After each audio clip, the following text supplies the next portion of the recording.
That's where our noise is too. What do you think this is doing for the balance?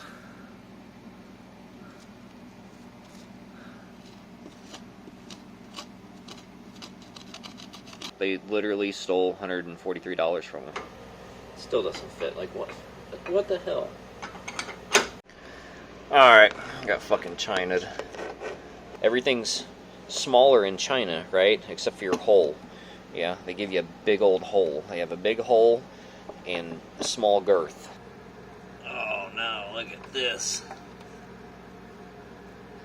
Yeah, nothing came out of there either. Oh, whoa. Okay. Alright, she's a squirter. Got something a little different today. Not sure if it's a 93, 94 Chevy 1500. It's got the 5.7. It's a hunting truck. And we are doing hubs, aka wheel bearings, ball joints, tie rod ends, stabilizer bar bushings, CV shafts. I thought there was control arms, but guess not. So let's see what this turns into. It's got a couple other issues too. One of them is that post broke off on its way over here, and this is what I took with me to limp them along. Another issue is when this thing gets warm, it spits and sputters and dies and won't drive. And it's got new temp sensor, newish fuel pump, new distributor, plugs, wires, ignition coil. So after we get the front end on here, we're gonna see if we can't diagnose it. It's not really what I was tasked to do. But I can kind of get an idea by just getting it to that state where it won't run. We'll pull this intake off and we're going to see if it runs on starting fluid. Because if it runs on starting fluid, then we can know that we need to be checking for fuel. We'll get a fuel pressure tester gauge, hook it up. We're going to see if we have fuel pressure. If we don't, that's probably our problem. If we do, then we know it's electrical. It's not firing, it's not sparking. So may or may not get into that in this video. But that is basically everything that's going on with this. Alright, before we tear this thing apart, what we're going to do, we got it jacked up. We got it secured with our Chinese jack stands. And we have a digital angle finder on here. And we're just going to kind of get an idea of the camber of the tire. So we're at like 80, what does that even say? 88.9, 89. So if we tip it this way, let's see. It goes down. If we tip it back the other way, I think the numbers will flip around. Yep, see the numbers flipped around the other way. So that means that we are at like 1 degree of negative camber on this side. And if we do the same thing over here, we're at 89.4. I'm tipping it out like this to make sure I know which way I need to be reading the numbers. So the numbers flipped around. So that means that we are 0.4 degrees positive camber on this side. We'll double check on this side because I just noticed that we're going to go right here on the tire because it's got some side lugs.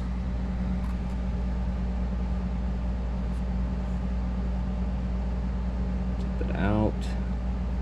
So we're on negative camber. So yeah, actually more like 1.5 degree. 1.5 degree negative camber and maybe 0.5 degree positive camber on the driver's side. So we'll write those numbers down. Alright, the next thing we're gonna do is we could wrap a string around that back tire and like bring it up to get an idea if it's got like toe in, toe out or whatever. But I'm just gonna line up to where I'm lining up this sidewall to that sidewall and then to the back to see how far in or out it's sticking. Right, we're gonna do that here. And we're gonna do that here because this was driving okay-ish as far as I know. So basically you can just barely see the edge. This one looks like lined up perfect to where I can't even see the edge. And then this one, I can see the edge of that tire just a little bit. Alright, we are lower ball joint, passenger side.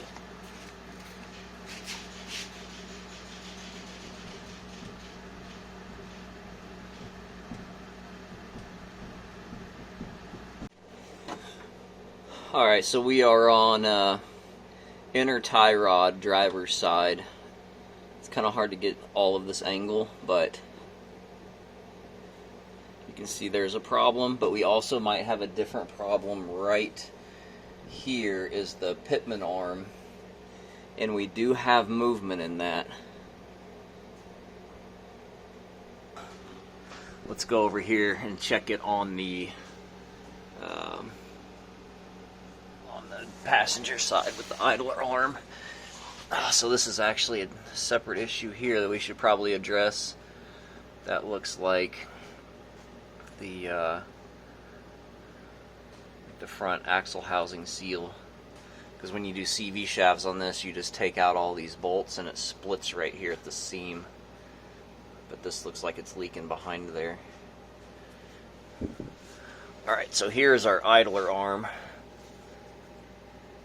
Let me see.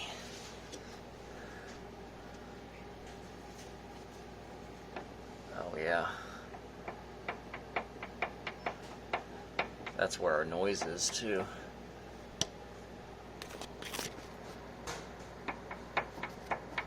Yeah, that's real bad. Like you can tell something's kind of been leaking up higher, but we don't have any puddles or anything. What you got? Oh, thank you. Thank you so much. Get off from underneath here, okay?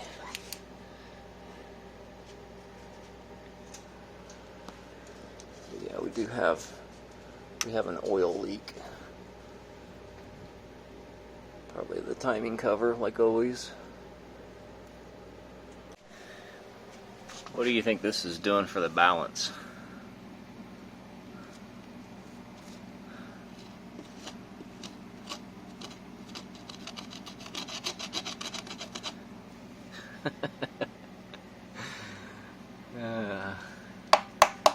I gotta pressure wash some stuff. I guess I'll be taking these out too. Alright, I'm gonna drop all of this, the center link and the tie rods connected, and just drop that out of the way to where I can shake some stuff up in there a little better.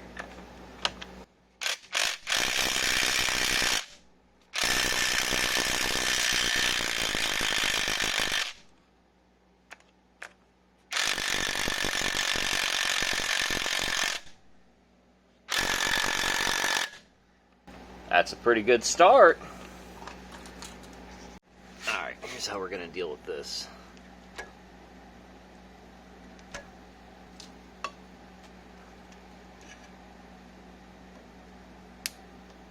Alright, we couldn't get vice grips in there, but we jammed the pickle fork in there, hammered it in, pried on it, put tension on it, and got it off. So, probably be repeating that 3 more times. Alright, we're about 5 minutes worth of work in, and 30 minutes later. Basically, the pitman arm is seized to the center link, and pretty sure it bent my pickle fork a little bit, so I've been beating on it with that. We put heat on it. I think I'm gonna take the sway bar off. We're replacing these bushings anyway, I think I'm going to take this off to where it'll rotate and give me a better angle, because I don't think this is going in. It wants to kind of bounce out, so I don't think that's actually getting in there in a very good angle to wedge good. I don't even know if I showed this side, but check that out.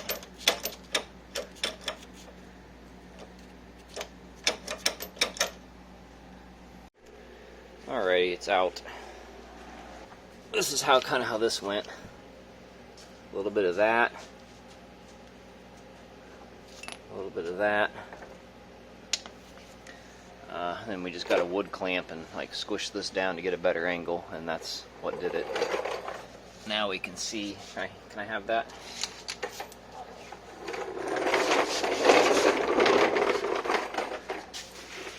Oh, I'll be done in a second.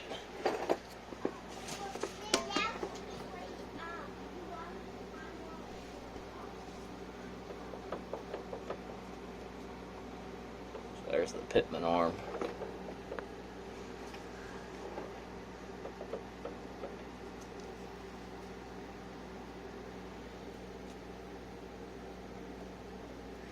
So that's this shot. Totally shot as I thought. There's the idler arm. Also shot. I don't know if this up here.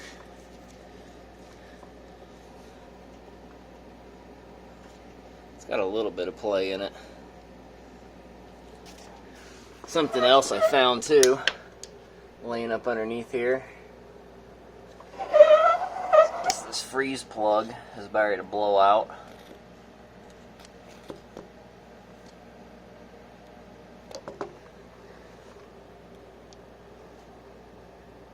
So I feel like we should probably address that.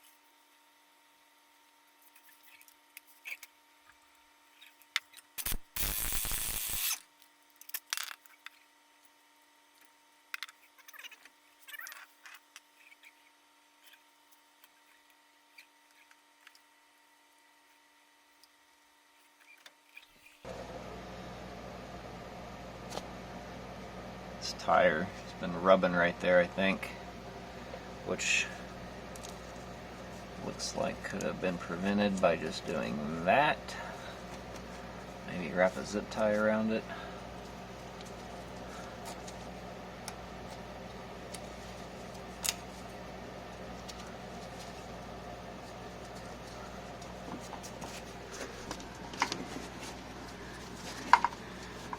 We need to get that bolt out. And that bolt out.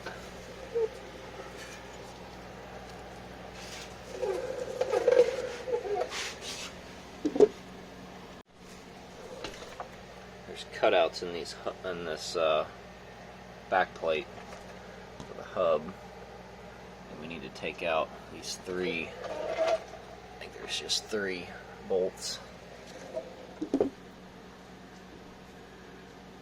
Since I'm doing like all of this, I could do this a couple different ways, but I'm going to peel back the layers as they were intended.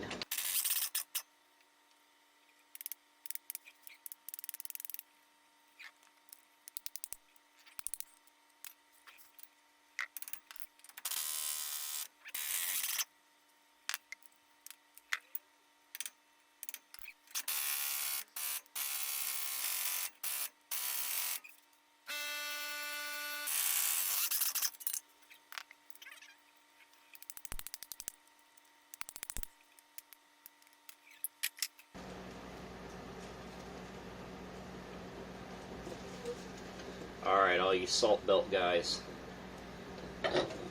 it's just that easy. it just comes right out like that.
Sweet Jesus!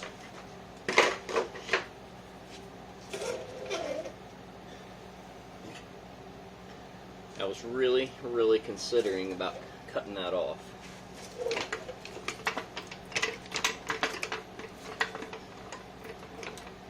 Just looked like it was a crappy spot to be cutting off though. Trying to get a cut-off wheel in there.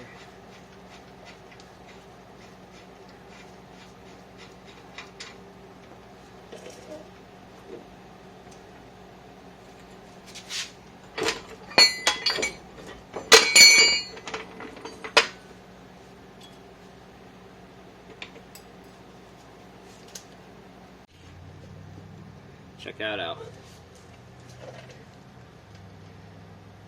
I guess we weren't really very square on that ball joint, were we? So, lesson learned for the other side. Pretty sure it was going in like this. Ooh, it's still hot. See the little score marks right there? That was going in like that. Oh.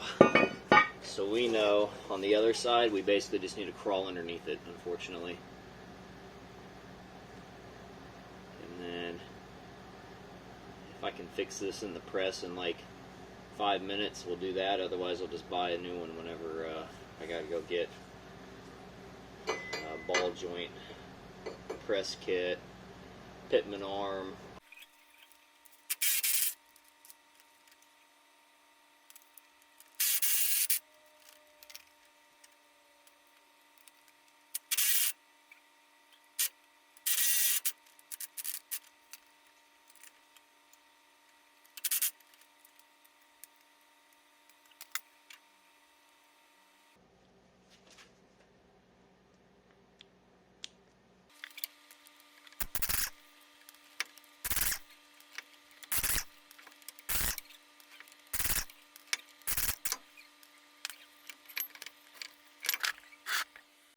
This is the passenger side. This is why we're replacing those. It's just easier just to do the whole axle instead of doing a boot. All the DIY boot kits, you never get them to seal good anyway. Alright, we got a grease zerk right here, but it'll just snap off. We just need to punch this through.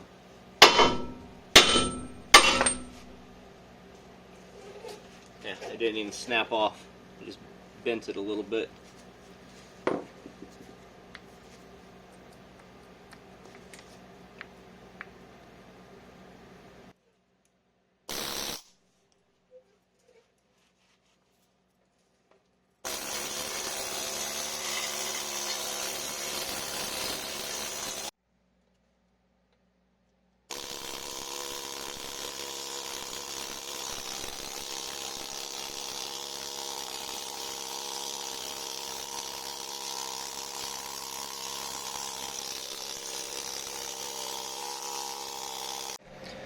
Alright, we're going to work on getting this steering box out now.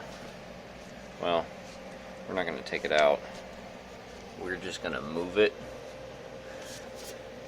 So we need to get this little housing off of here.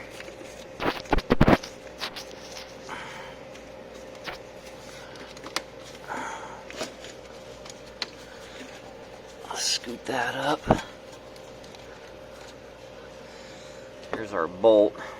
It's our pinch bolt. We need to take that out, and then we need to slide this shaft off the splines.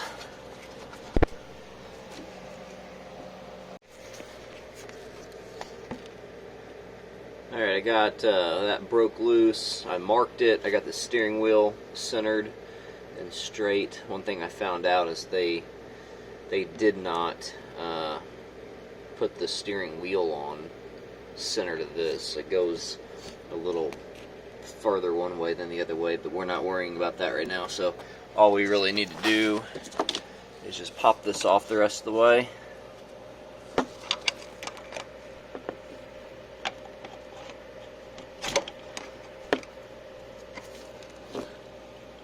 We might go from the bottom because we're getting it at an angle now. Now if we piss something off, we got a little drip going now.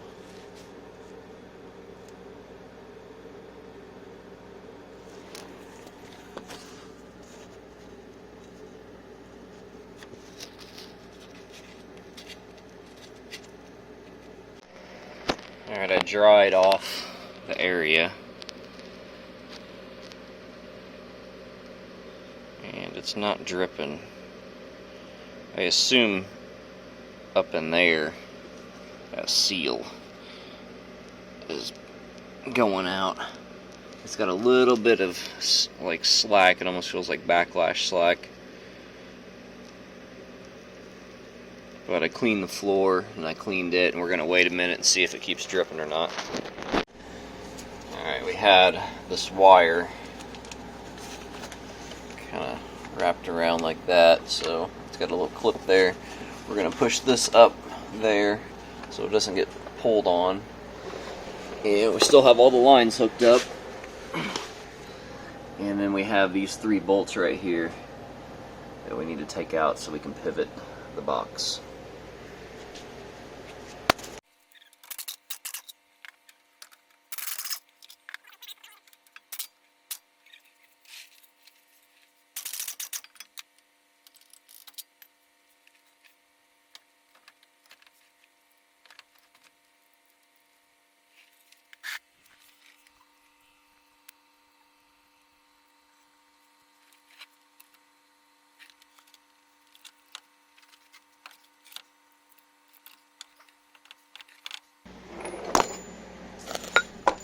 We might be able to work with that, alright?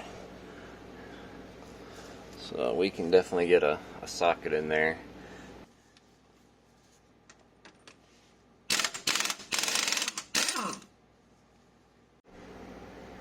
Alright, we got our puller on.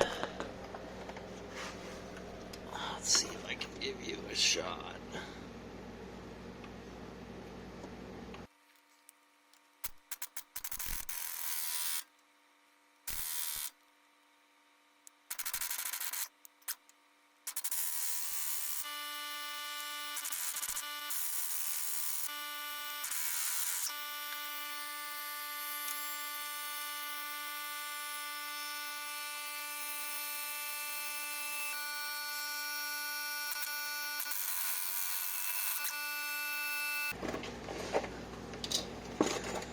Now we know, let's see, 4. It's got the 4 different grooves in it.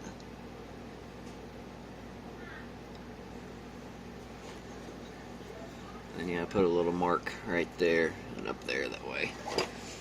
I think I can remember that it goes up there. It's about the only way it'll fit. But alright, now we know what we need to order though. We ran that in so hard that we mushroomed that out to where it won't back out now.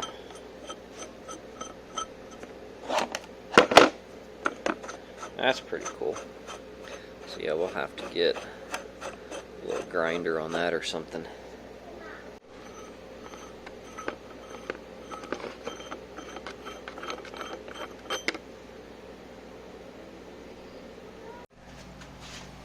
I don't know if I said or not, but he did order the full kit.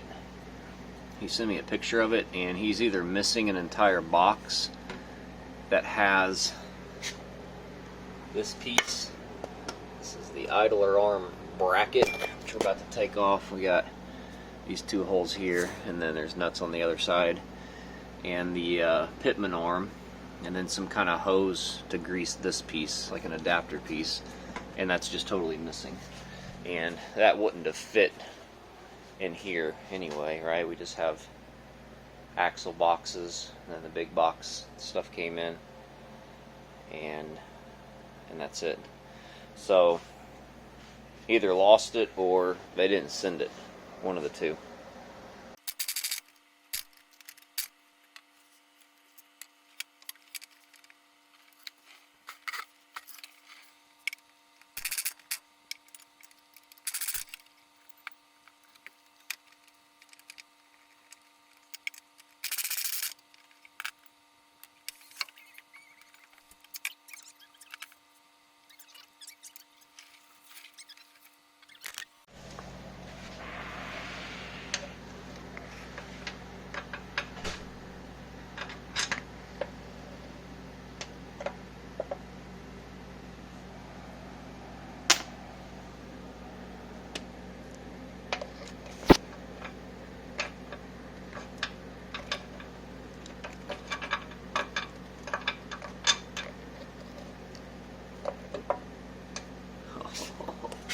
Oh, I lost it. I lost it.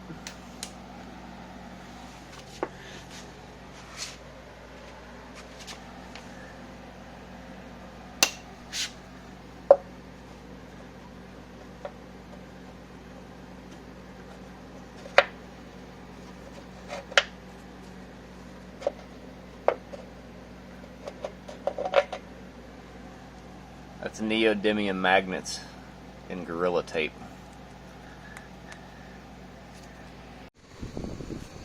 I was just gonna clean this off and not record it, but that is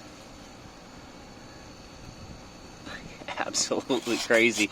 I don't even think that's all of it.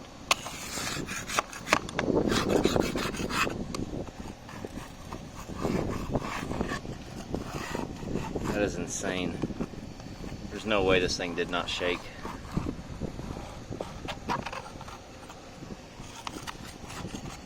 So we're gonna knock the high stuff off, and I'll spray it with some soapy water and scrub it.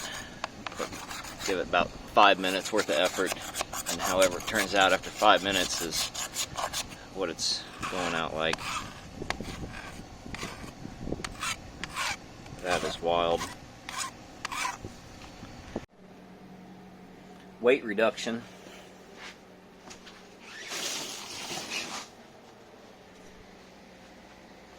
Okay, here is what's going on. Quite a few things happened. So these are prepped. Basically kind of just use 2 fingers here. Have 2 fingers worth of thread sticking out. I cleaned up all these mating surfaces where bushings are going to go. We cleaned out, we cleaned the inside and the outside of that, cleaned the knuckle, we cleaned all these interference fit taper surfaces. Have slight issue where you spot the difference here. So this is a 3/4 ton hub on a 1/2 ton truck, right? We got 3 flanges or mounting points here on our flange, 4 here, and then this where we don't have studs is considerably bigger, which, let me see if I can grab the picture real quick. Okay, so leave your opinion on this. What do you think about this, okay? So this is what he bought, right? That's exactly what it looks like down there. It doesn't have studs. Okay. It says right here K1500. That's a 1/2 ton. It also says 2500 and 3500, right? Those are 3/4 tons. And his is a 97. It's not a 90, whatever I said it was. It's 97. So this says that it'll work, all right? And let me grab a different picture. Okay, so before we talk about that, let's look at the box that they came in, okay?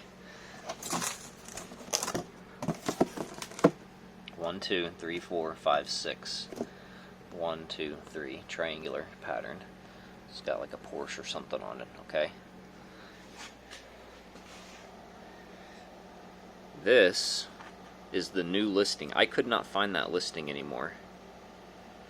This listing does not exist anymore, okay?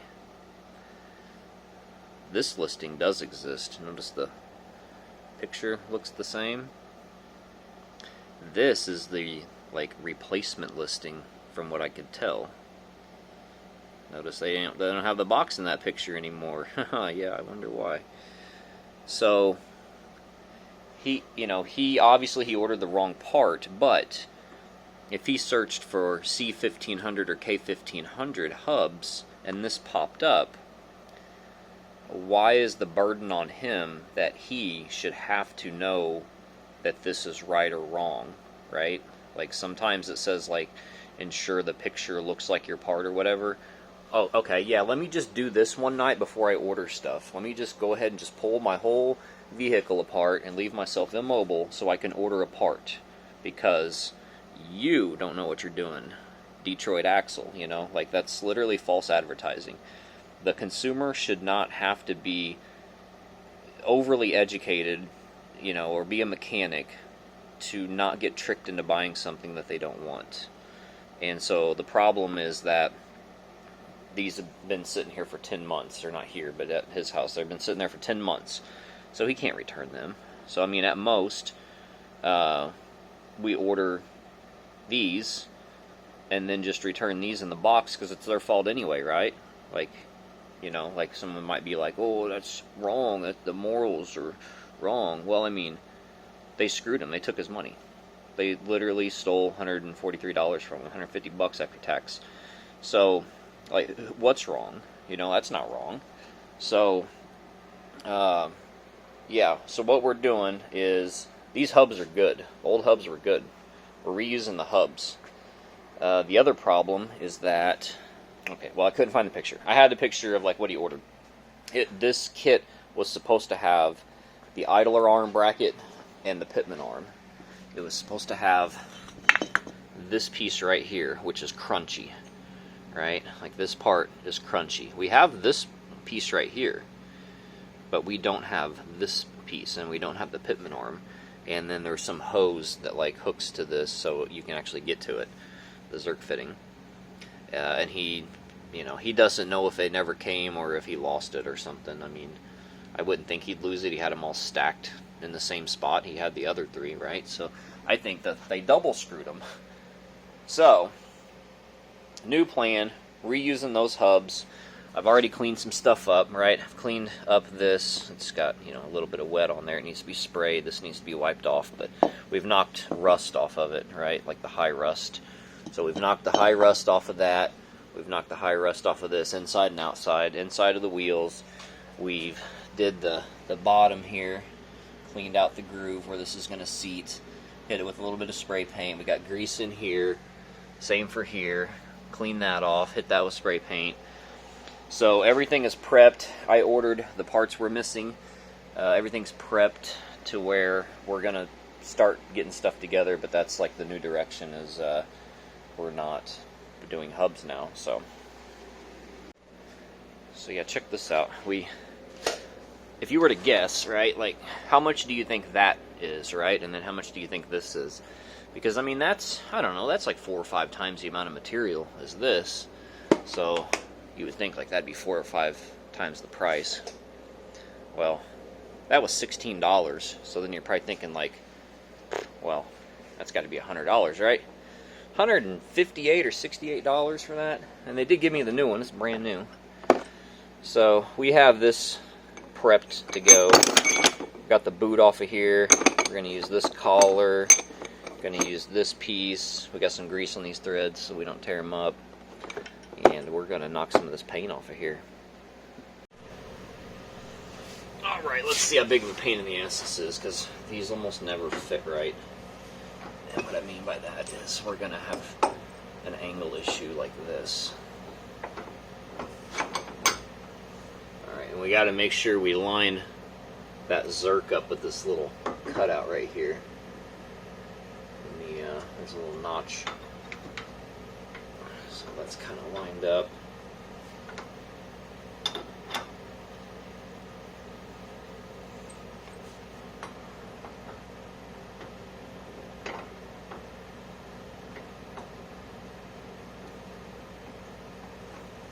Alright. Why is this not fitting? Still doesn't fit. Like what? What the hell? OEM tools, huh? Yeah, I don't think they know anything what OEM means, because that's not enough room. Oh, for fuck's sake. Okay, well, all this is dumb. So I basically got this kind of like wedged in here. We're going to try to just crank this by hand, just at least to get it started maybe. I mean, if it drives all the way in like this, it's fine, great. I think it's going to start bottoming out on this piece though, and it's not going to go in.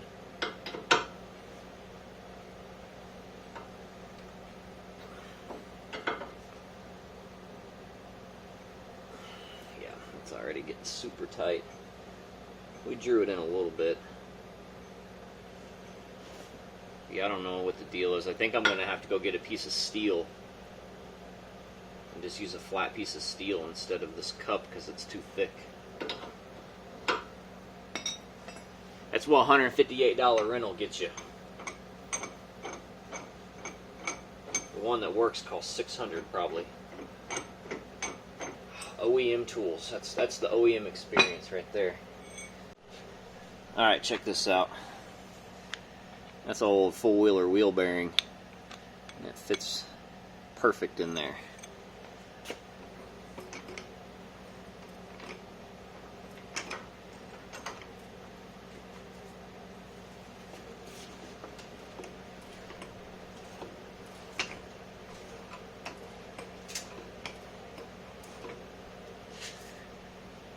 Well, I'm lifting it off the jack stands.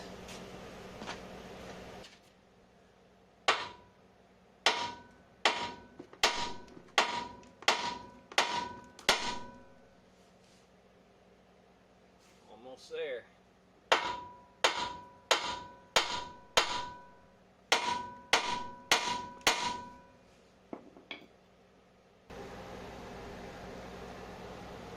Alright, maybe now I can get it on there and cinch it the rest of the way down.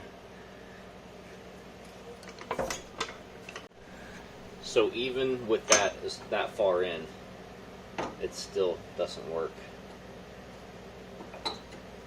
Like it's just not. This thing is not wide enough. Alright, let me go get a piece of steel.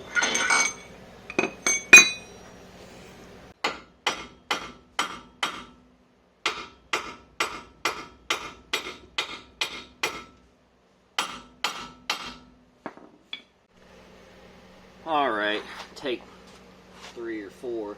So I just loosen the control arm up, that way this would actually pivot. Because those aren't like pivot bushings, they're like squash bushings. So we got that upper control arm way out of the way to where we can get this air impact on here.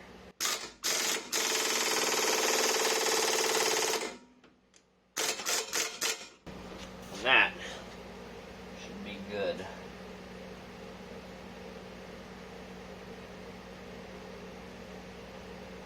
Looks good.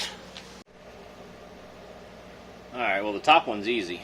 All we got's just like nuts and bolts and just sits in there. I've already cleaned all that off, so we got bolt and a washer. And then we got a self locker.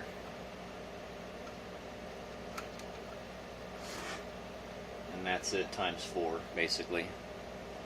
And then we're not going to tighten these down until I can float, at least kind of eyeball where that knuckle goes, because you want to tighten that down. Like that's his camber adjustment essentially. If we start messing with that, we want to tighten that down where that springboard effect in them bushings is where the knuckle is resting. Like, we don't want to tighten them down like way up here or something, because then it's going to be all kinds of force to pull it down and put like unnecessary strain on those bushings. So we want it in like a resting state. So that's what I'm going to do if I don't show that entirely. And then of course, you know, we got these cam plates for the camber adjustment, and yeah, I would say is, you know, he's going to need an alignment anyway. So, and that's a good way to get the alignment people to do their job, because a lot of times they hit you with the toe and go. They just get under there and they adjust the tie rod ends, and then like your caster, your camber's off a little bit, but it's still in the green, but it drives like shit because it's like barely in the green. So yeah, if you fuck it up like all the way, then they have to do their job that you're paying them to do instead of half the job, and probably come out better in the end.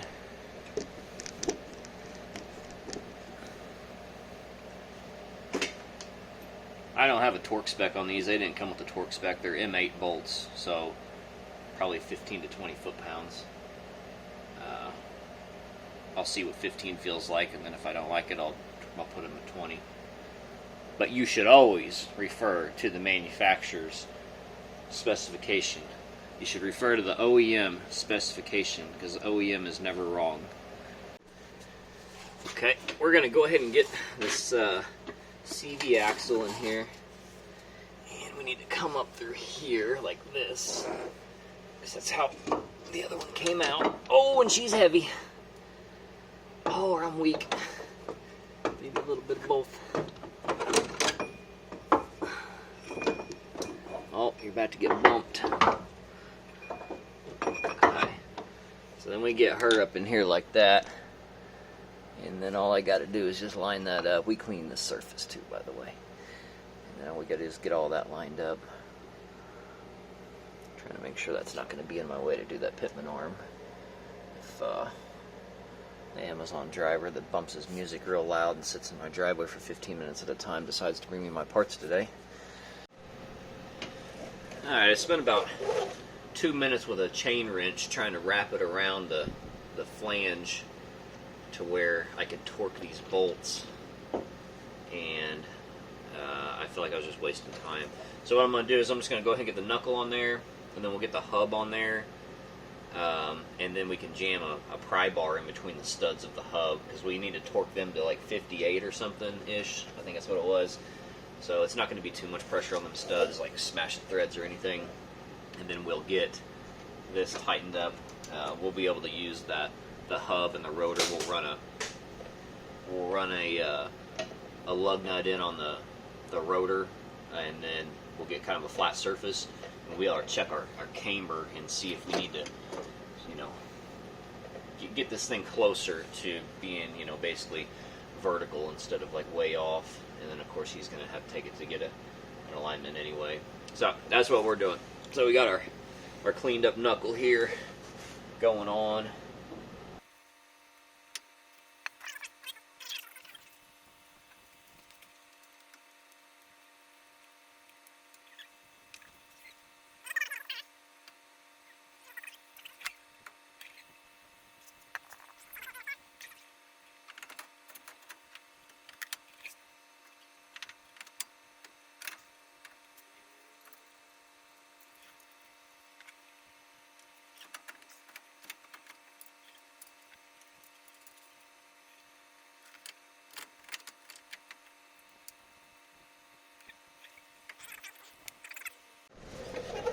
Alright, we're supposed to be 85 to 95 on this lower. I got this set to 90. And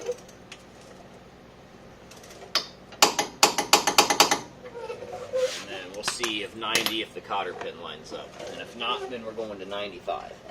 And then if not, we're going to 100. Alright, it did line up. So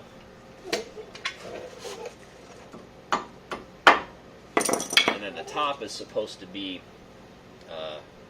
75 to 85, but I don't think I can get a torque wrench in there. I cannot get a torque wrench in there. So what we're going to do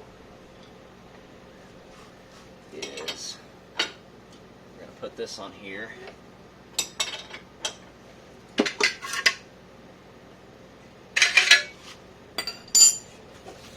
And we're gonna guess.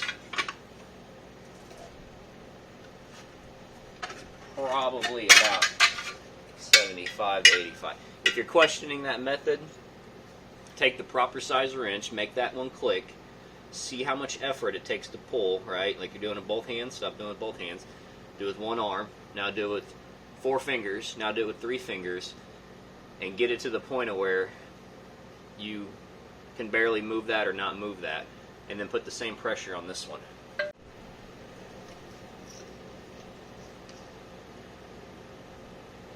Now we're going to go ahead and get this hub back on here. We got that cleaned up. We got some fresh grease on here. Grease everywhere that something's going to touch.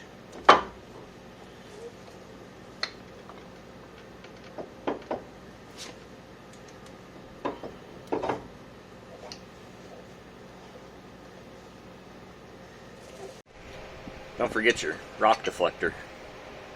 I didn't. 133 foot-pounds.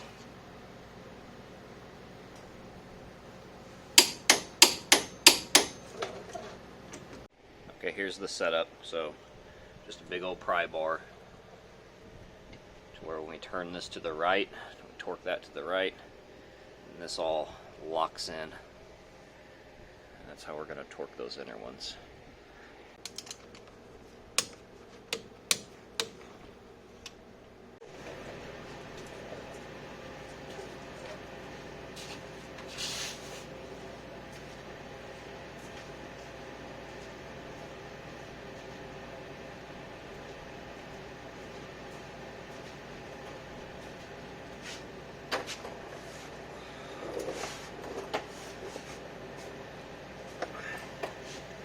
Okay, we got this kind of cleaned up. I got the Zerk on here, some grease pumped into it, and the spine's got a little bit of grease on them, mainly leftover grease. And we put some red Loctite on this, because this is supposed to be torqued to 177 foot-pounds, I think. And I mean, I might be able to get a torque wrench in here, but I don't know if I want to be prying on that hard. So we're going to just run this in with the impact with some red Loctite on it. I know this impact will do like 150 at least. Get my face out of here.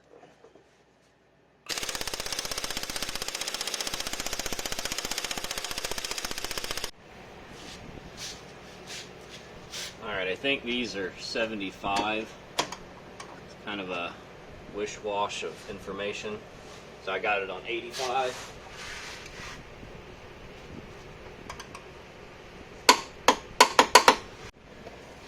Alright, quick check here, because we still haven't tightened up the upper control arm. So 89.6, but let's see which way it's going. So there's our negative camber, so we're point something on positive camber. Let's check our measurement.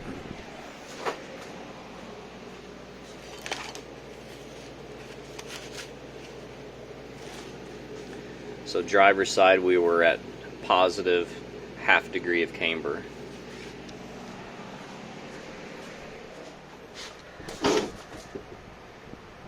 And so what that means is that none of that stuff got moved with me loosening this up. So we're going to go ahead and just crank those back down, tighten them up. Alright, new idler arm bracket. I installed the idler arm. This was 74, I think.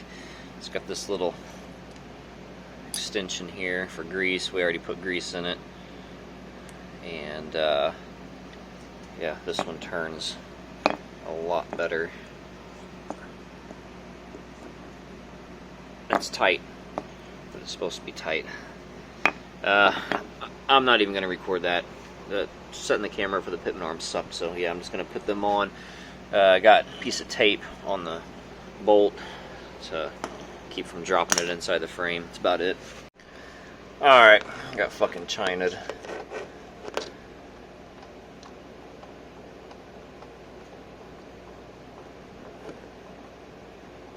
So, I'm gonna verify, but I imagine this is not as thick as the other one.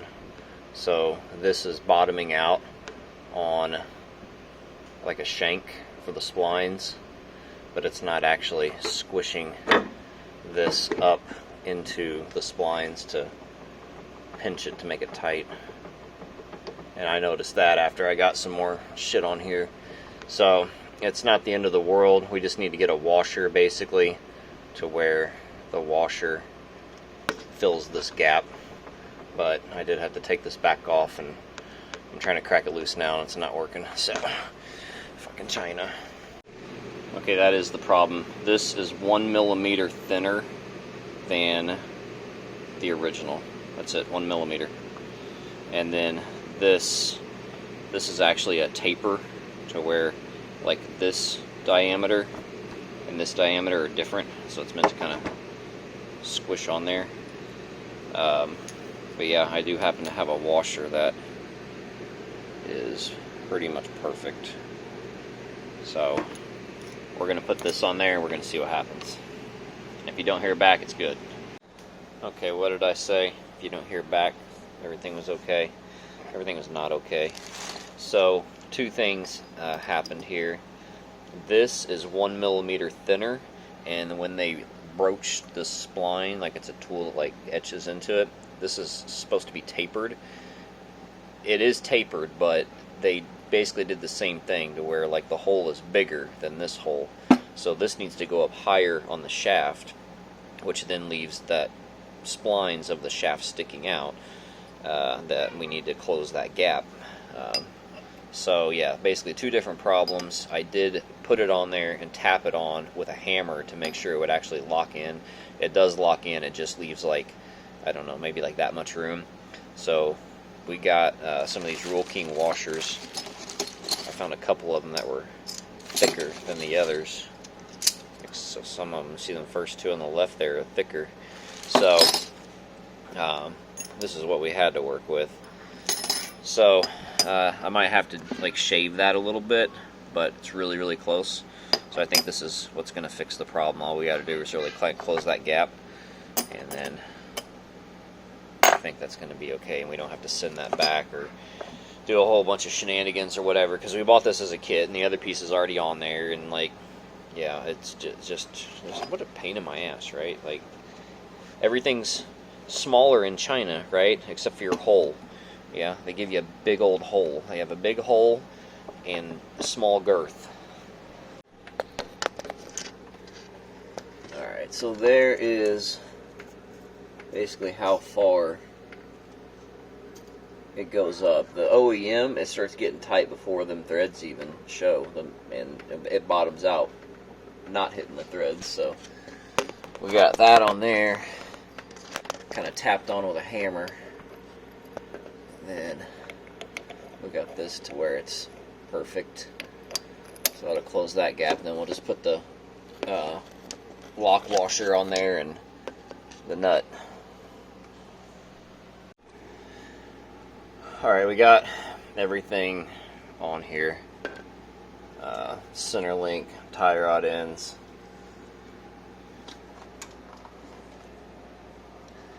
So something important to note is I'm laying underneath it right now. The bends need to go back towards the cab, and the short end goes on the passenger side.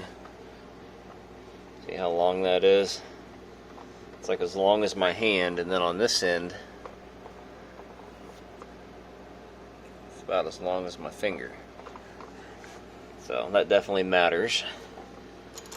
And I got the alignment kind of where I want it.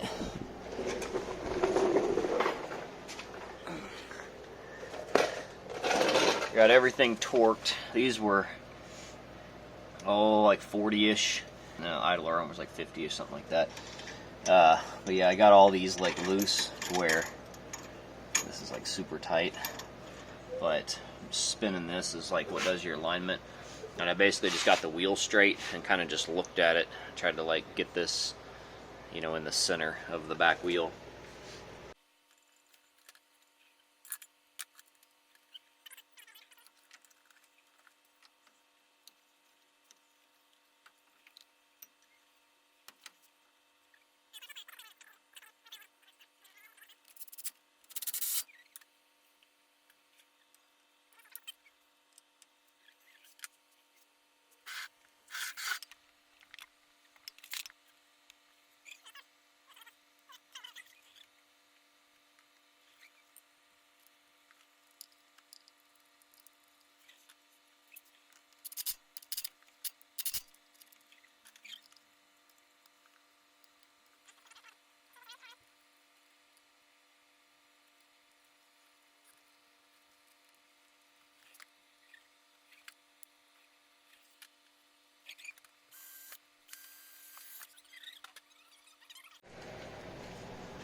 That's better than it was.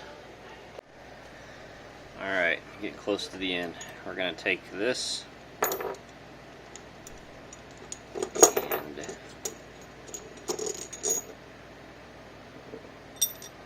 just take this part of it and then fish it up in here.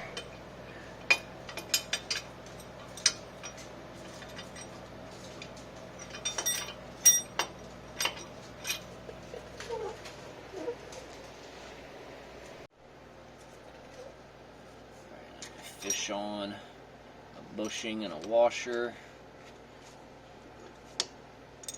Fish on the shaft. Oh, F.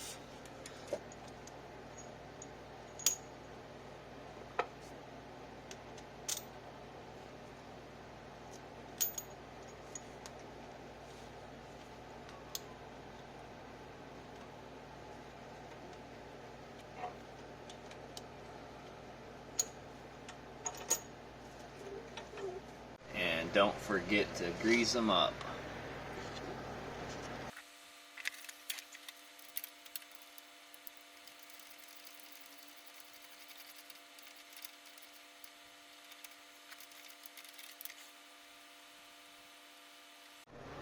So China gave us a long bolt, so long that it's bottoming out on the upper control arm, and I can't even get everything tightened up. So chop chop. Alright, here's our first glance. So here's the back tire. Look way back out of frame. So focus. So that means we have too much toe in. And then on this one, we have too much toe out. So we'll tweak that a little bit, get her closer to the where it was brought in. 177 foot-pounds now that it's on the ground. And then 140 on the wheels.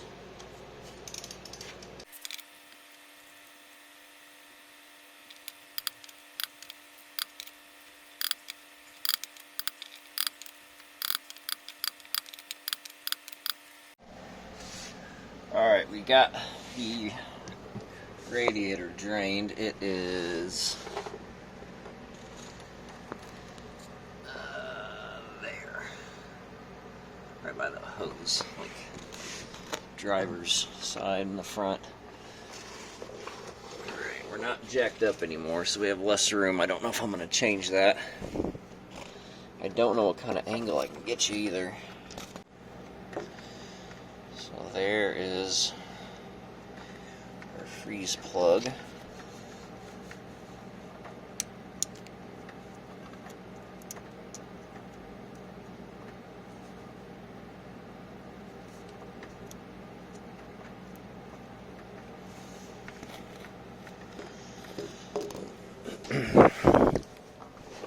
So I think I got these two chisels to start with. Just like a pinpoint chisel and a flat chisel. And I'm prepared to get splashed with rusty, crusty antifreeze. So here's our new plug, and you know it's good because it says Dorman and China at the same time. So 1 5/8.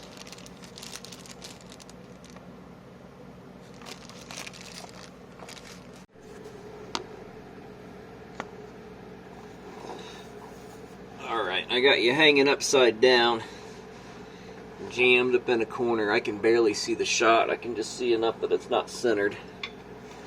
And I am going to try to tap on this thing. I have a feeling that I'm going to punch a hole through it, and then I'm just going to have to get some needle nose on it or a screwdriver and pry it out with that hole. I don't think it's going to come out the way that you see in the movies.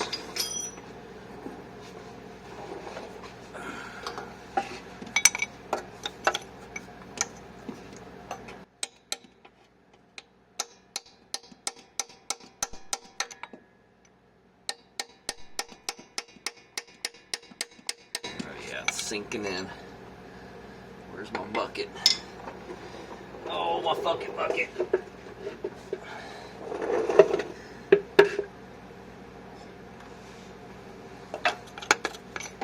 Yeah, this bottom is rusted out. I just punctured a hole in it.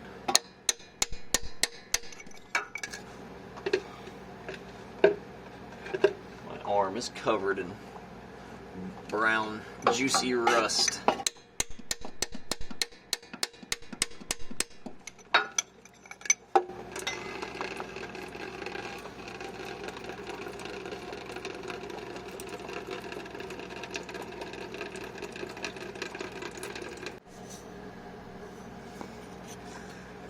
What's going on with the camera, but it just shut off on its own.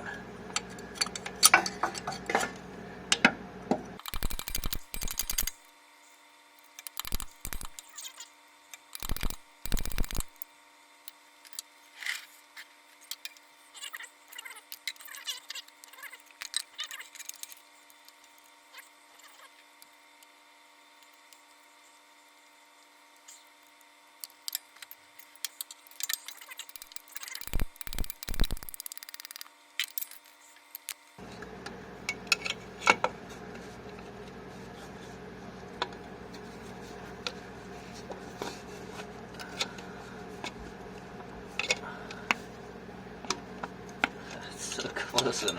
Oh, there it was. Oh, yeah.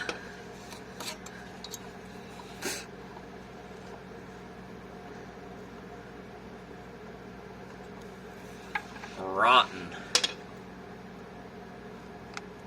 Look at that. Oh my gosh, that's horrible.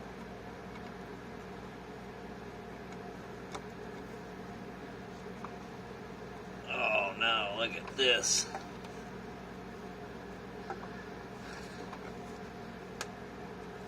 Oh, that's no good at all. There is so much stuff in there.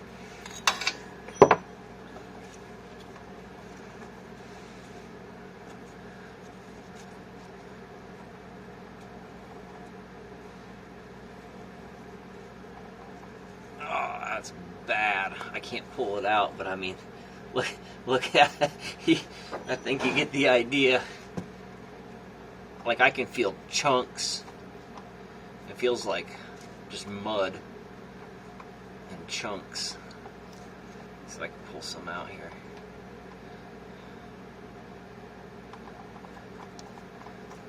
Wow.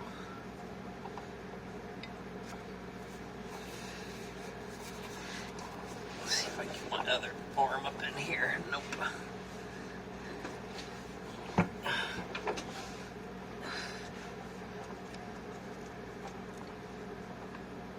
Oh my gosh. That is horrible. Yeah, I don't know if you can see my wrist. My whole arm looks like that from it running down. That is really, really bad. Okay, I think what I'm gonna do is I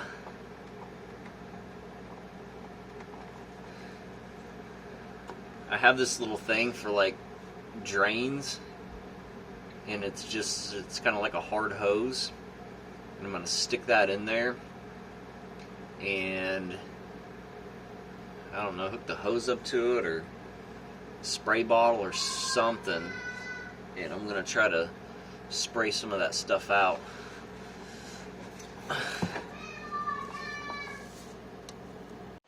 Okay, so what I'm going to do is I'm going to pull this thermostat, let the drain plug out, and we're going to pull this thermostat, and I'm just going to back it out in the driveway and just blast the hose down in there and try to stir up as much as we can, probably get it over here. So something I noticed,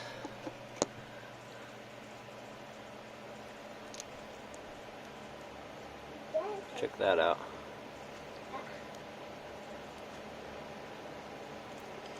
Is that about 2 strands left?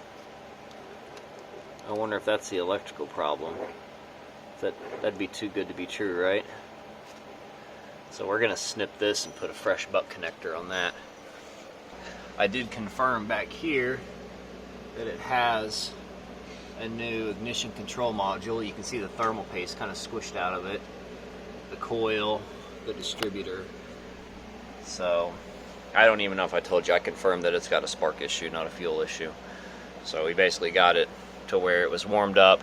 We peeled this off, tried to start it with starting fluid and you know, keep it running with starting fluid, and it won't run with starting fluid. So it's definitely, you know, a spark issue. I know you can't see nothing, but it takes longer than 30 seconds to set the camera up. Whenever this should only take 30 seconds and bad.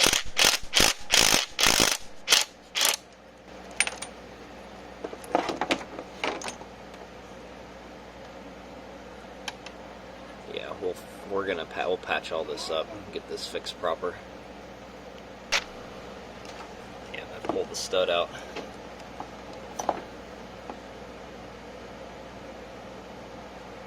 This one, that actually might be intentional on this one, or all that rust is the problem.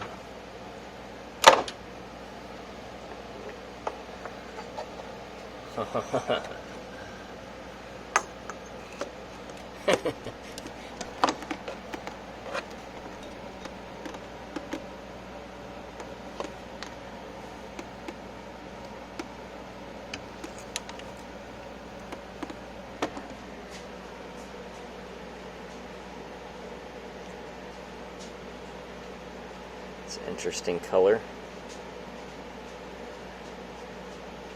It's crazy. What's crazy is, I mean, all the antifreeze was green. There's like a little sign of it, you know, but it wasn't anything like that, or the mud that was coming out of the block.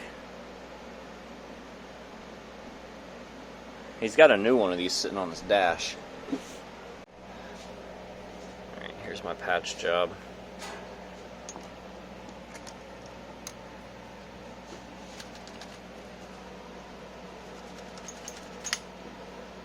So, it's better than it was. Alright, I'm just going to leave all this like that, and then we're just going to, I wiped out the inside of this coolant temp sensor from the inside.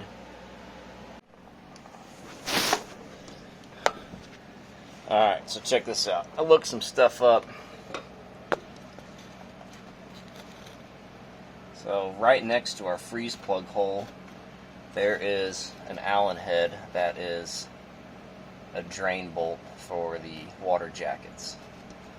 It's got the Allen wrench hanging out of it right now. And over here on the other side,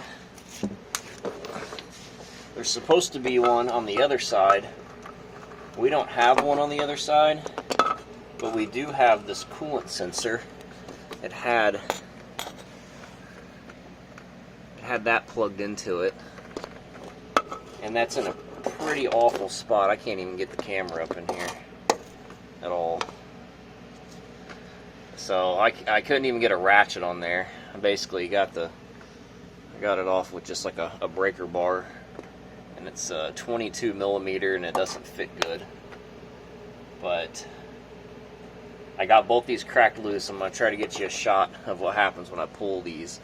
And us being able to pull them, we'll be able to flush them water jackets in the block way better. And I can see up in here, there's our other freeze plug. Right up in there, it's got some mud splattered on it. It looks good though. It doesn't look, bubbly and rusty like the other one did. So this guy, his driveway is on a hill, and I know he never backs in.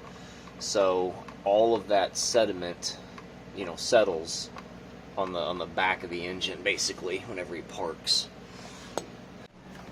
All right, I gave it 30 seconds, and I couldn't get it back up in there. So too bad. You're just gonna have to. Can you see that there? Here we go. All right, let's see.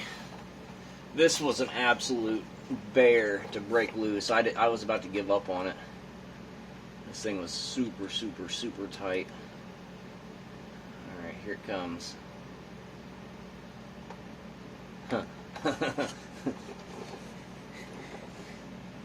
There it is. And you notice no stream. So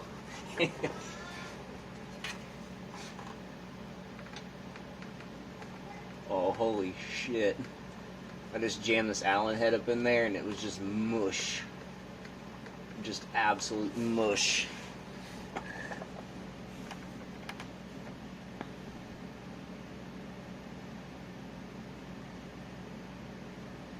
Yeah. Crazy. Crazy, crazy. Alright, let's go over here to this other side then. I guess if it pisses all over the floor, it pisses all over the floor. Alright, let's move you over here. You might actually be able to see me do this one. Yeah, there you go. There you go. Alrighty, here it comes.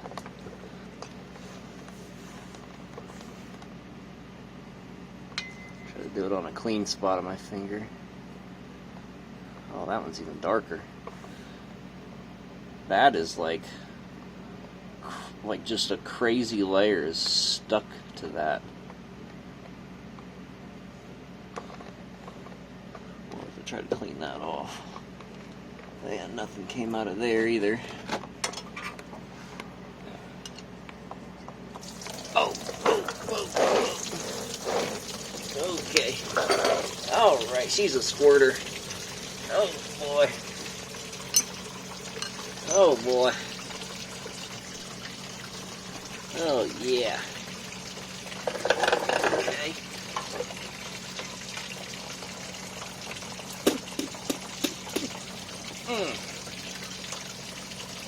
Lovely.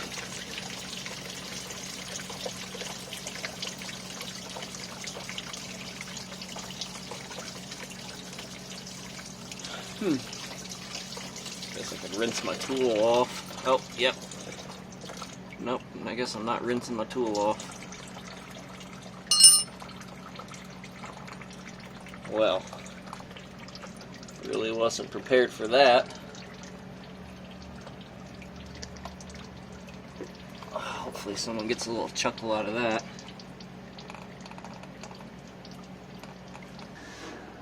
Alright, I don't know how good you can see that, but we're going to clean out the inside of this bore.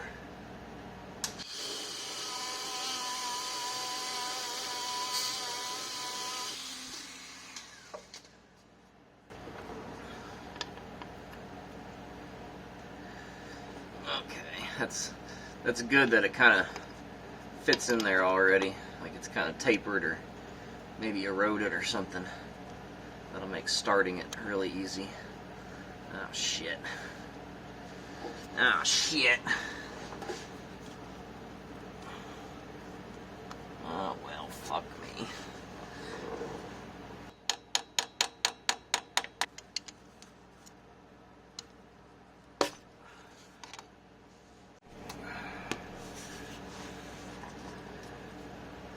Alright, here's what's going on it. It's high temp oil, antifreeze resistant.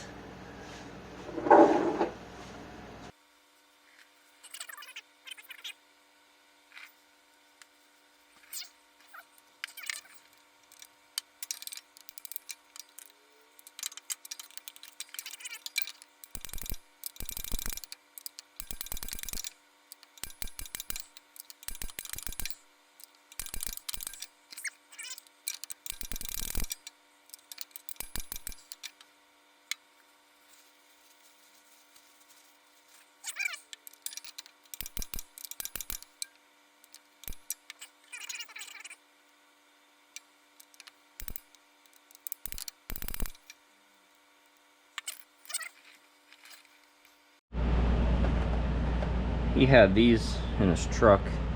We're also low on oil, so I don't think this is going to be enough.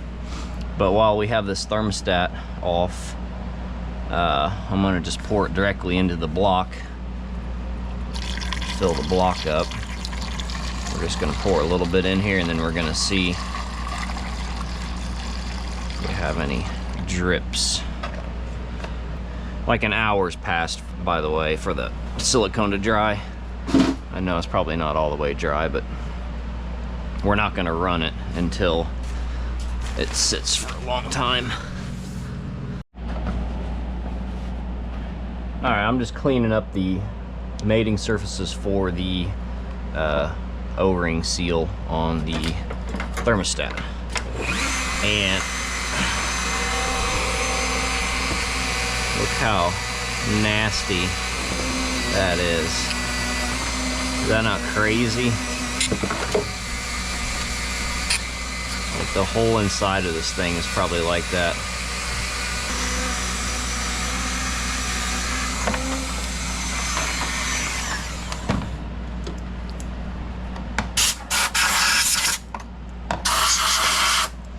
And also something important, these holes, these threaded holes right here, you need to get that water out of them. This is what I use to flush it out.